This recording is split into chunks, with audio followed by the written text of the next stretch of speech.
Hello learners, welcome to NIR Studio. This is Live eVidya program for Science and Technology, secondary course of NIOS. I am Neelam Gupta, course coordinator of Environmental Science. Welcome you all in this program.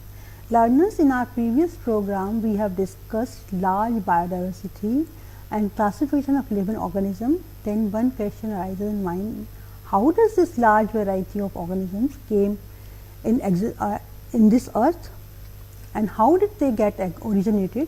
As you know that it is a fascinating experience if you look up at the sky on a clear night. Have you not wondered while looking up when and how our planet Earth came into existence, or how life began, and such diverse form of life that we see around have evolved? So, there are some mysteries that scientists have tried to answer. So, during this program, we will discuss how Earth was formed, about theories explaining origin and evolution of life forms on this planet, and this story continue up to evolution of humans on Earth. So, during this program, what we discuss? We will discuss physical conditions of primitive Earth, theory of origin of life and relate it to the changing environment on Earth, aware of Darwin's major contributions, Darwin's thought to incorporate it in neo-Darwinism, and we will also discuss level of organic evolution as well as evolutionary events in the history of life, and lastly we will discuss stages of human evolution through time. So, physical conditions on primitive Earth, if we think were not congenial, means unfavorable for life. The Earth was extremely hot, a ball of hot gases. Earth looks like a ball, it is full of hot gases, and now we come to the solar system and the formation of planet Earth. So, look at the figure. There are universe, galaxy, solar system. In solar system, Earth is a one planet, and there is next map, that is our country, that is India. So, universe around us so enormous that it is difficult even to imagine its dimensions. In a far corner of the Milky Way galaxy, galaxy is one of the billions of galaxies comprising the universe, sits our solar system like a tiny sand particle on a vast sandy beach. With this system, Earth, the planet on which we live, is one of the planets revolving around a medium sized star we called Sun. So, we will see next figure. There is in middle, there is Sun. So, the whole universe formed probably 12 to 14 billion years ago as a result of Big Bang theory and subsequent expansions. Our solar system came into existence 5 to 7 years ago, 5 to 7 giga years ago. In its initial stage of formation, Earth was impacted by another planet that caused the spin that gives us day and night, and tilt that gives us seasons of our planet, and also led to the formation of moon. For nearly 700 million years, up to 3.8 giga year ago, Earth experienced frequent and catastrophic bombardment by meteorites of different sizes. So, when we talk about solar system, then and formation of the Earth, so solar system have Sun around 8 planets. So, planet Earth is one of the planet of the solar system. So, planet Earth was formed 4 to 5 billion years ago, along with other planets, Sun, Moon and Milky Ways. Our Earth formed its own solar system. The solar system has bright star-like star Sun, around which all the planets rotate. It is estimated that the age of the Earth is approximately 4.5 billion years. Gradually, Earth crust solidified, although volcanoes kept on spewing out harmful gases. These gases accumulated and combined to form methane, ammonia and hydrogen cyanide. These gases all are lethal or inert gases along with minor gases like carbon dioxide and carbon monoxide form the atmosphere of the primitive earth. So, prebiotic means before life arose, atmosphere was so unlike the present one.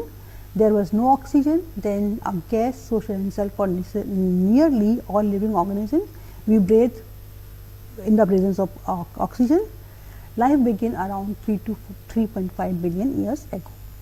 In this long history of life, approximately 15 million different species evolved. You have already learned that some 2 million species have been identified and even given scientific names.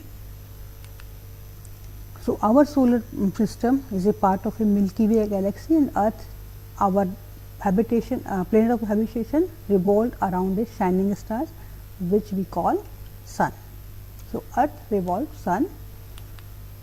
So, let us see how Earth came into existence and how did life begin on Earth. As we already know, or a general belief that life on Earth have been originated not before 4 giga years, but not later than 3.5 giga year ago. A more precise estimate is difficult to come up with since the earliest life did not leave any evidence in the form of fossils. So, we will talk about origin of life, when, where and how did life begin in the coming set.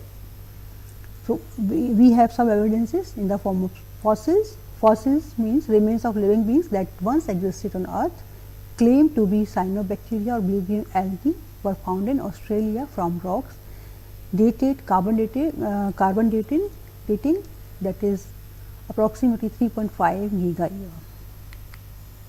But cyanobacteria are fairly complex and advanced, and therefore, we may assume that life originated much earlier than 3.5 giga year.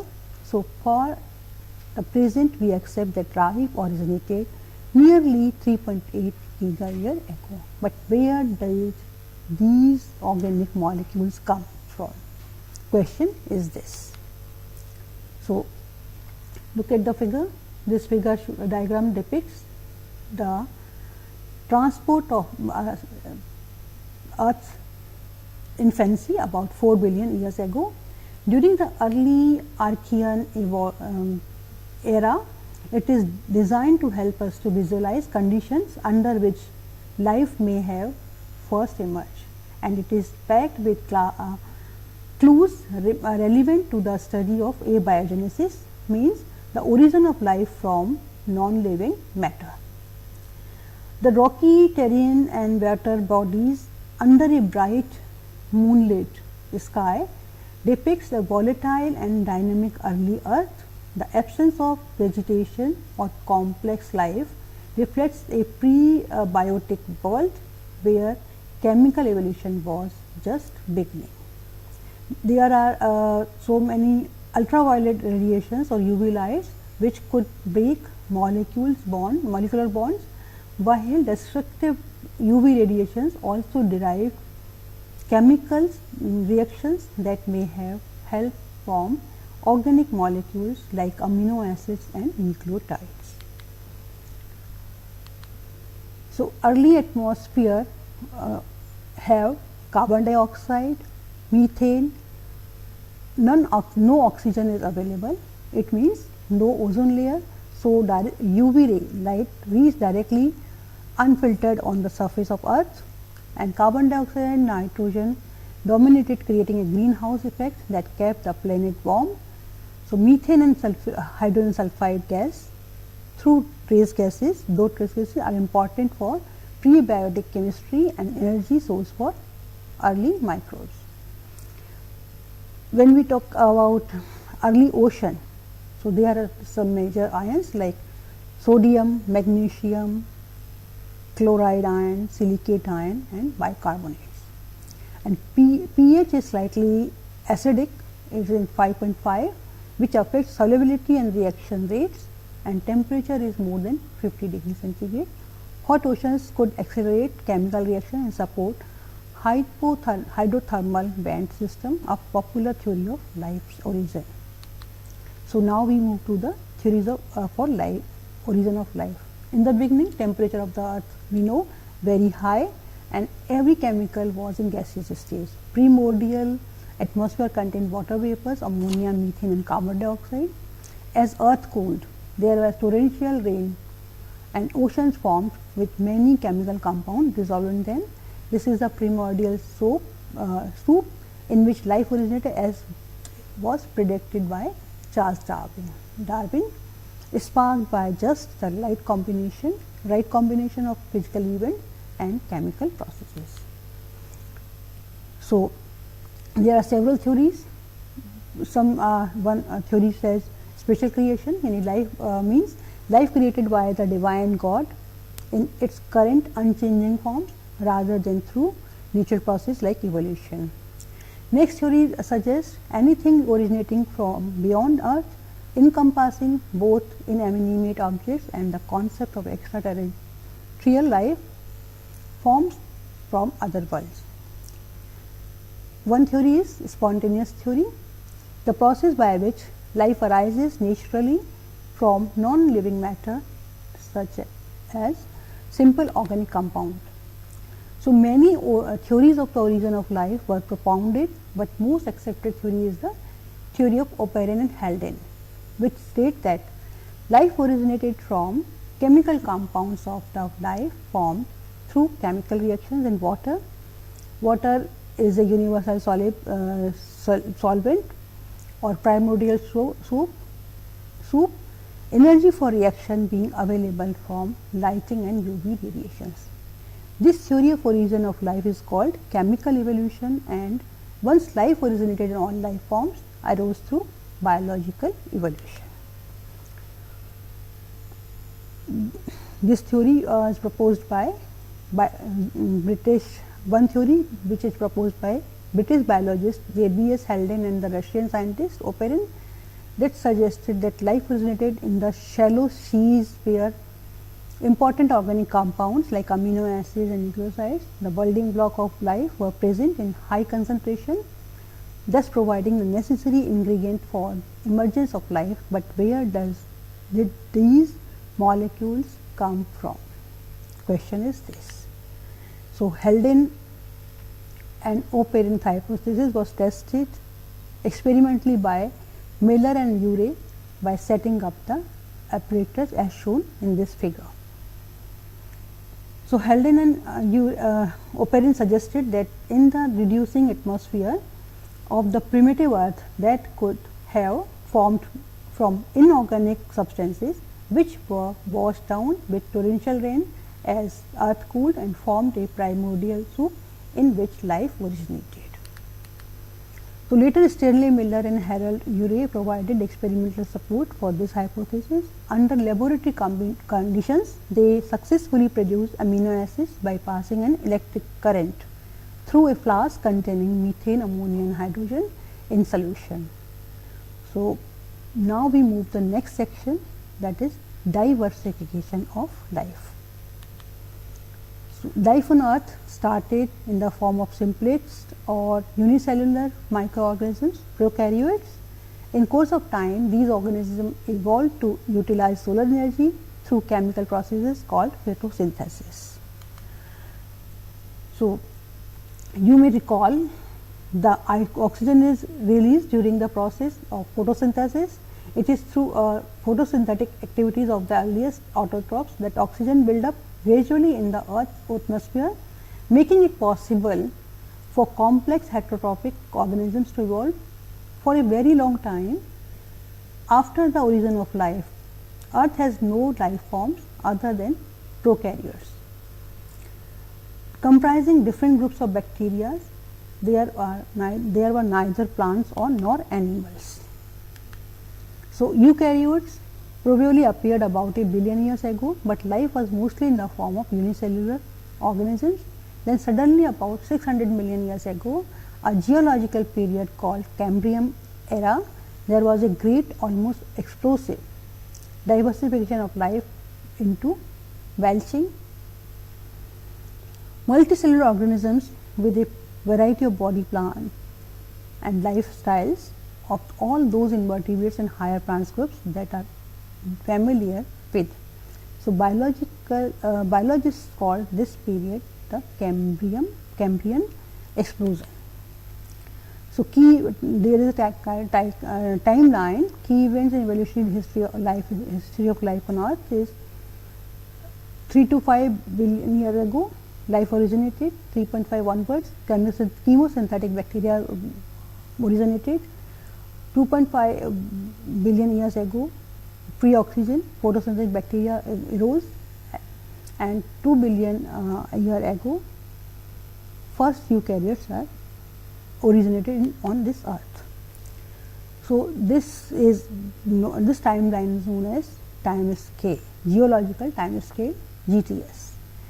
Is a system of chronological dating that divides Earth's history into units of time based on major geological and biological events recorded in rock layers and fossils. So, this is the geological time scale. Fossils, that remains of plants, animals and lower living beings, provide evidence for the sequence in which different kinds of living organisms came to exist on, and when a fossil is collected, age of the sedimentary rock in which it is found is determined, and the age is generally taken as the time Earth's history when the particular animal lived. So, major events in geological time scale or Cambrian explosion. Look at this. Cambrian was the period from 544 million years ago to 505 million years ago. There was a spurt in evolution of several biological forms. In fact, we can say majority of invertebrates phyla evolved. Hence, this period is called Cambrian explosion. And then Mesozoic era.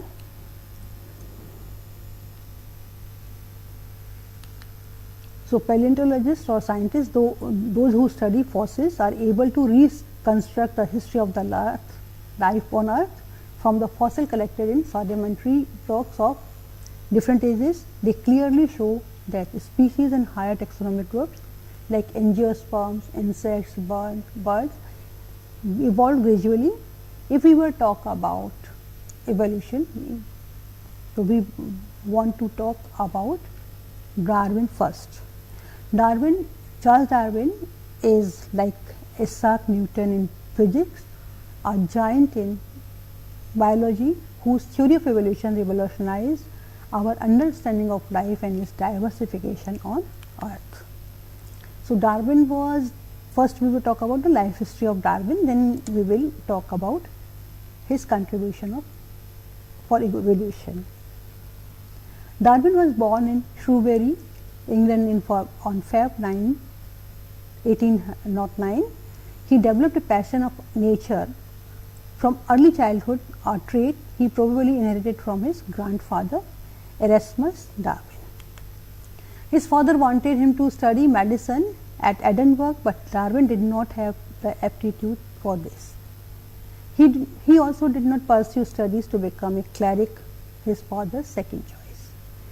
Darwin was offered the position of a naturalist on board the ship HMS Beagle, which he accepted with excitement and enthusiasm. The voyage on HMS Beagle was a major turning point in Darwin's life.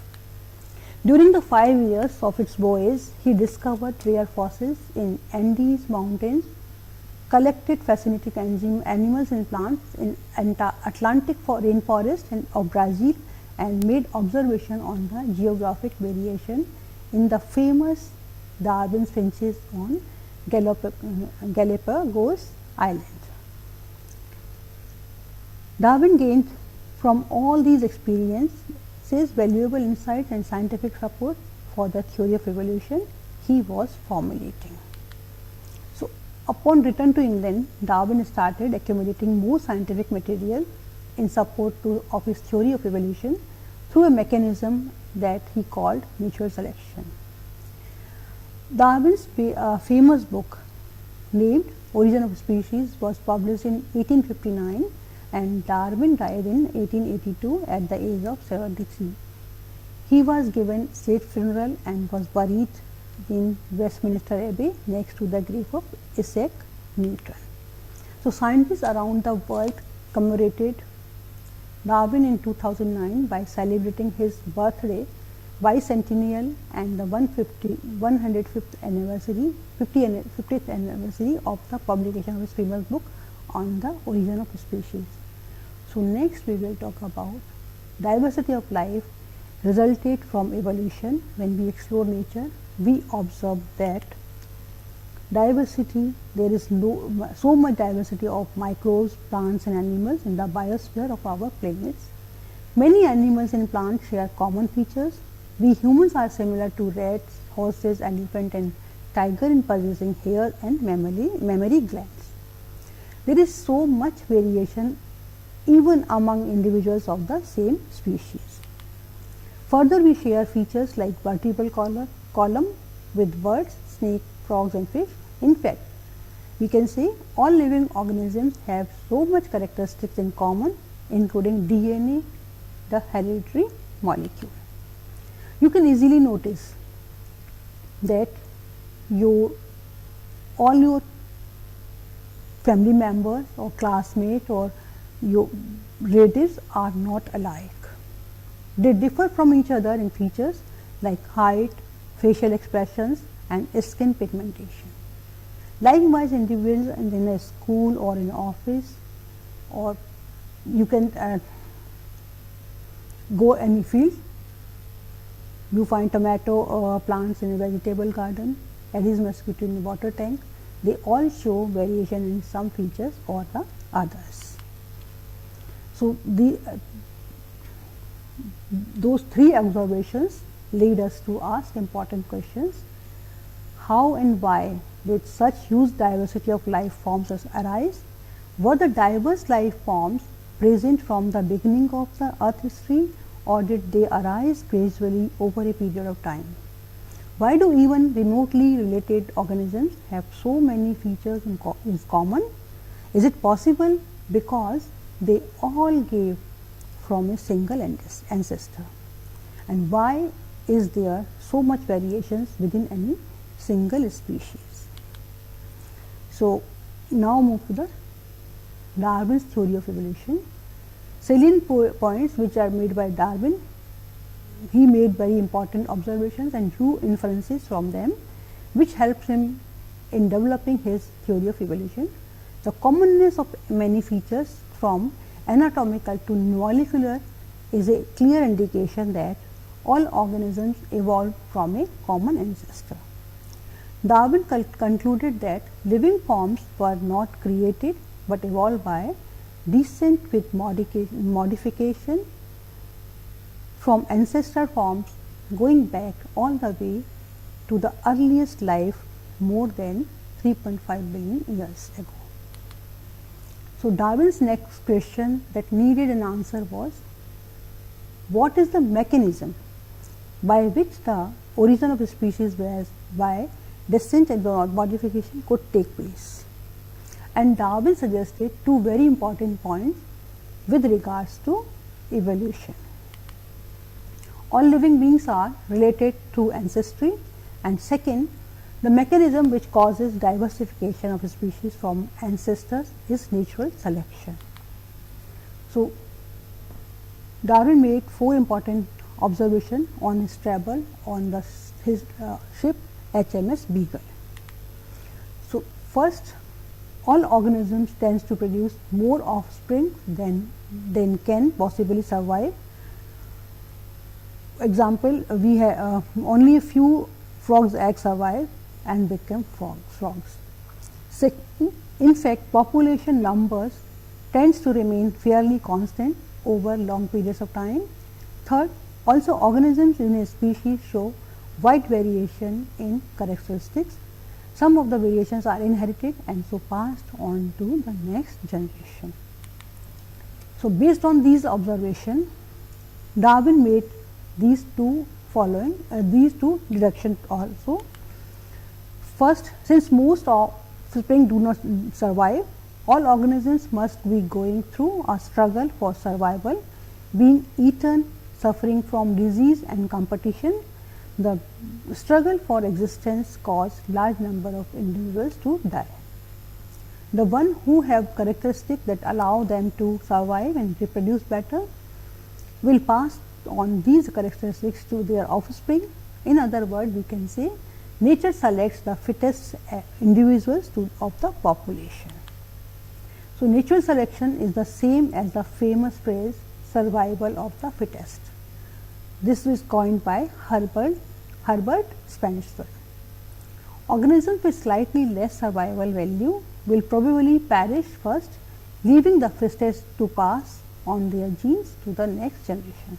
So, to sum up, therefore, the best adapted individuals were selected by the nature to survive and leave offspring for the next generation, and Darwin called this mechanism is natural selection.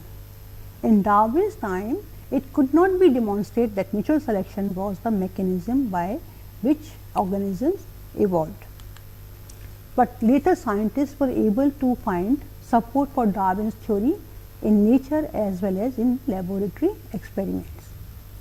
Neo-Darwinism, although Darwin talked about inheritable variations, he did not know exactly how heritable characters arose and were passed on from one generation to another. So, this is because Darwin was not aware of the principles of genetics, which was developed by Mendel a few years before the publication of his book Origin of Species. So, now we move Neo-Darwinism. Incorporation of Mendelian genetics into Darwinian theory later by evolutionary biologists led to the emergence of Neo-Darwinism. Further refinements in the light of advances in population genetics and other areas of biology led to the modern synthetic theory of evolution. So, it is to Darwin's credit that his basic theory of evolution by natural selection finds support even in the most recent developments in molecular biology. Learn how natural selection acts on variations to produce new species. So, natural selection in action, although Darwin and many scientists of his time were convinced that natural selection is right mechanism by which species evolved, they could not prove it experimentally or otherwise. So, it was felt that since any visible modification in a species evolved slowly over a period of time, the effect of natural selection cannot be demonstrated easily. But now, we know that it can certainly be demonstrated, as you can see, or you can feel two examples. We are taking two examples for this. First, we will take industrial melanism in peppered moth, Biston betullaria. This is a common pepper moth found in England, and it occurs in two varieties, a light colored variety called typica and a dark colored variety called carbonaria. When these moths rest on the light colored trunk of trees, the typica moth get nicely camouflaged and cannot be spotted by birds that catch and eat them. So, but the carbonaria moths, being dark against the light background of the bark, stand out and are easily located by the bird and captured because of this. Carbonaria moths suffered more predation and therefore always remained a very low number in the population.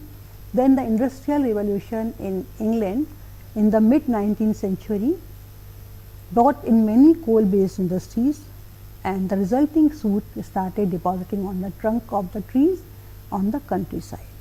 Soon after, scientists noticed that the number of typica moths started going down drastically, but those of the carbonaria forms increased. And how did it happen? Question again, because this has happened because soot deposits made by the bark black and against the dark background, the carbonaria forms now had the advantage of camouflage whereas the typica moths became more and more vulnerable to bird predation. Consequently, the carbonaria forms increase in numbers, but typica numbers decreases, and this is natural selection in action. In the industrialized England, the dark carbonaria variety of the moth has a selective advantage because they escaped from bird predation more often and leave more offspring of the next generation. Only the best adapted live and leave their genes in the next generation. So, we will take a little break, and after break we will discuss second example of natural selection.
प्रकाशित करने राहों को आलोकित करने हम अपना दीपक स्वयं बने, हम अपना रास्ता स्वयं चुने, अपना दीपक स्वयं बने, हम अपना रास्ता स्वयं चुने।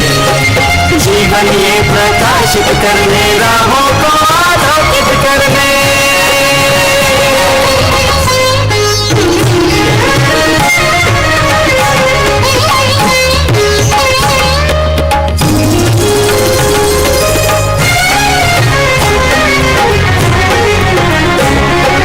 धन साधन समय की सीमा से विद्यालय जो मुक्त हो, धन साधन समय की सीमा से विद्यालय जो मुक्त हो। कभी पढ़े हम कहीं पढ़े वे विषय के लोट से युक्त हो, कभी पढ़े हम कहीं पढ़े वे विषय की लोट से युक्त हो। मित्रों हम मुझे और जागे मंजिल आने की ध्वनि सुने, अपना दीपक स्वयं बने, हम अपना रास्ता स्वयं चुने। जीवन ये प्रकाशित करने राहों को आलोकित करने।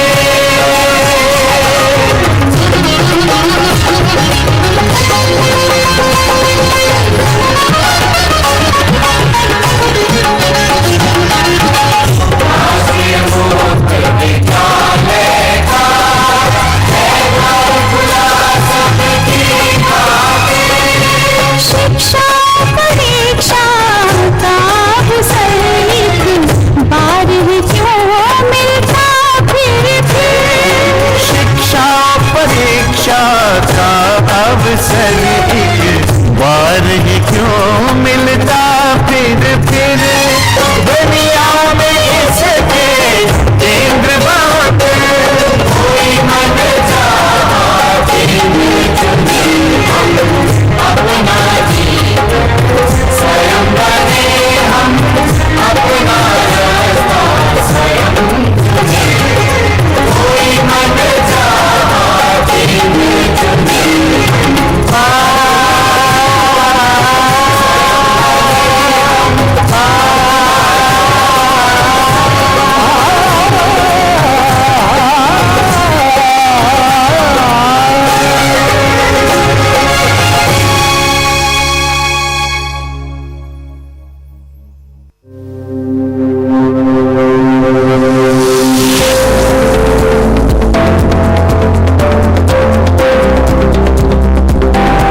Before taking a break, we discussed physical conditions on primitive Earth.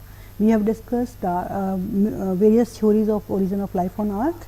We have discussed Darwin's contribution towards evolution of life, and now we are discussing natural selection in action. We have discussed one example is peppered moth. Now we will take second example, that is evolution of insecticide resistant mosquito, which we are experiencing in this era, or is the modern time. In our desperate efforts to control pests and disease carrying vectors insects, we have spraying in pesticides like DDT and many other pesticides in larger and larger quantities, but we are not been able to eliminate these mosquitoes. So, evolution of insecticide resistant mosquitoes is also a process, natural selection in action. When we spray poisonous chemicals on a population of mosquito, surely many of them die, but in any population there is a variation for resistance, and a few genetically resistant individuals surviving the spraying. They breed and produce resistant offspring. In the next generation, the proportion of pesticide resistant individuals is higher. As spraying practices continue, the entire population becomes resistant in a few generations, and thus a genetically distinct variety of mosquito has evolved on whom DDT or any pesticides has no effects. So, with progress in various fields of biology, the theory of evolution by natural selection became more and more acceptable. So, now comes to the levels of the organic evolution. In the modern synthetic theory of evolution is the population. It is the population which evolved and not the individual. Variations occur at the genetic level through mutation and sexual reduction. Reproduction is the gene pool of the population. Natural selection causes greater reproduction of the variant genes have adaptive advantage. Evolution at the level of the hereditary material or genes, that is the gene pool of the population, is termed microevolution. Population of a species differ due to microevolution. Macroevolution or adaptive radiation is the evolution on and diversification at the level of species and genera. Examples: dinosaur, we can take dinosaurs evolved as runner, flyer, swimmers due to macroevolution or adaptive radiation. As we discussed earlier, that all the life forms of different life forms that we can see on the earth now evolved only gradually.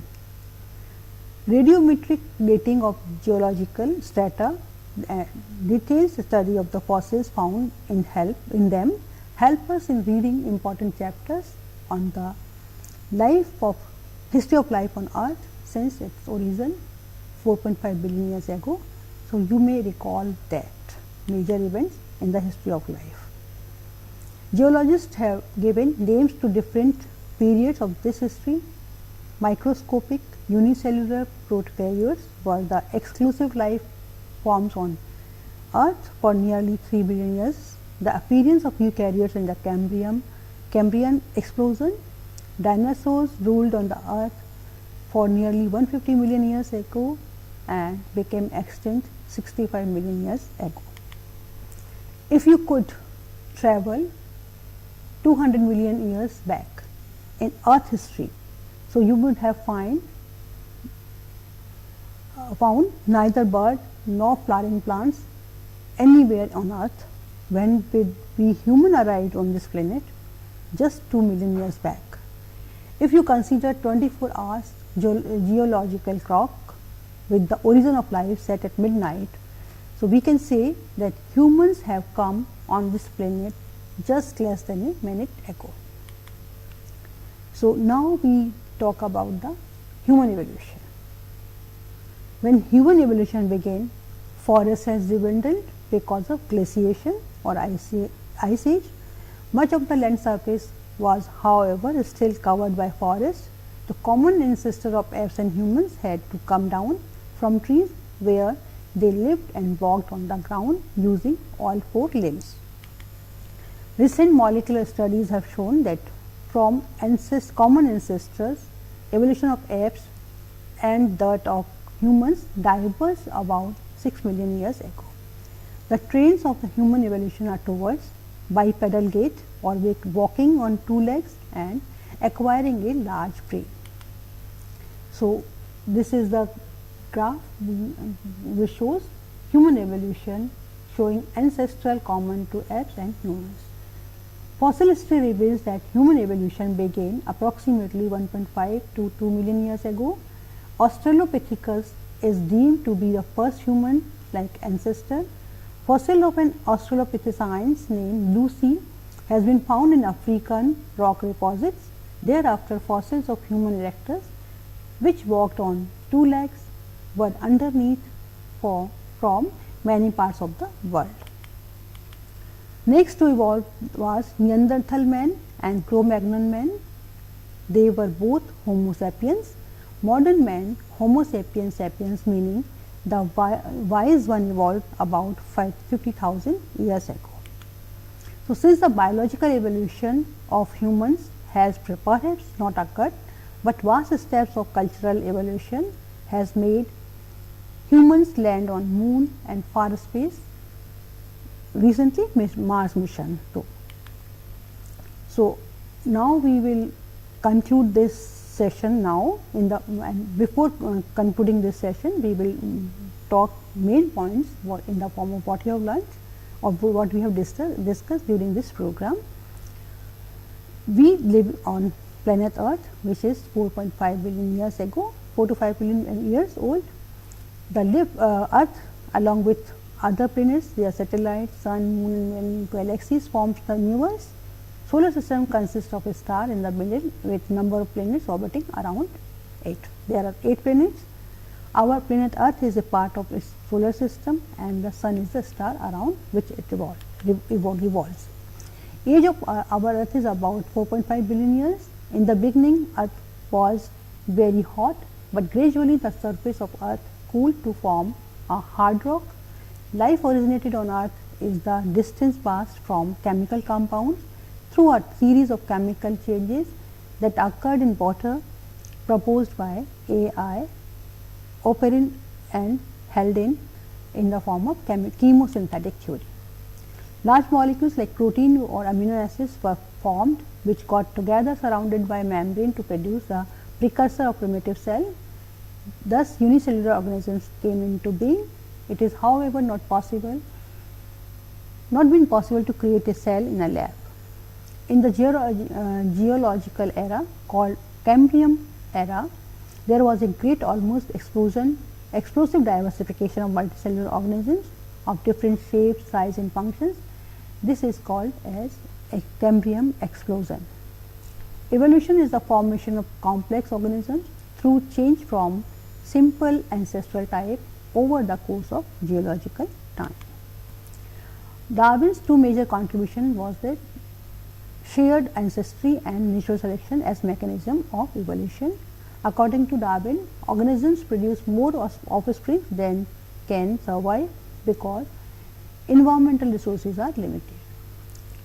The organisms struggle for existence. Those with advantageous characters survive and reproduce to leave more offspring, while the disadvantageous variants are eliminated. This is known as mutual selection.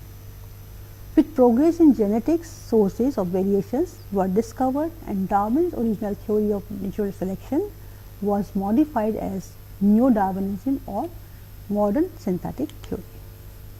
From the time of the origin of the earth to present, the entire period is divided into different areas in the form of geological time scale.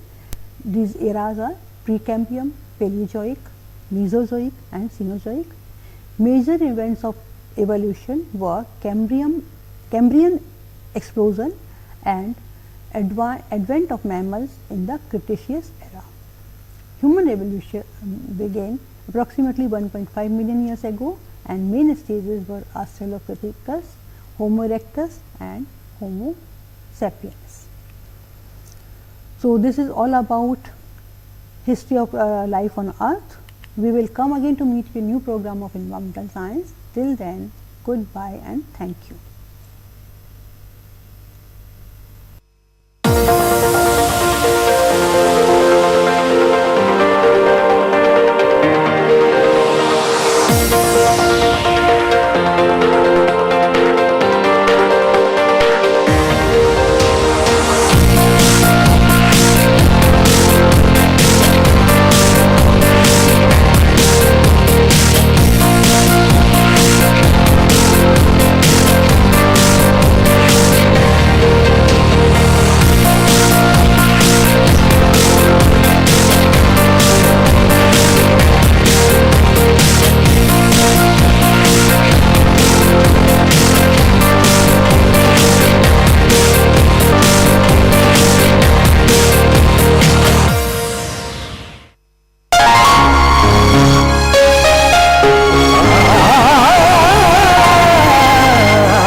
प्रकाशित करने राहों को आलोकित करने हम अपना दीपक स्वयं बने, हम अपना रास्ता स्वयं चुने, अपना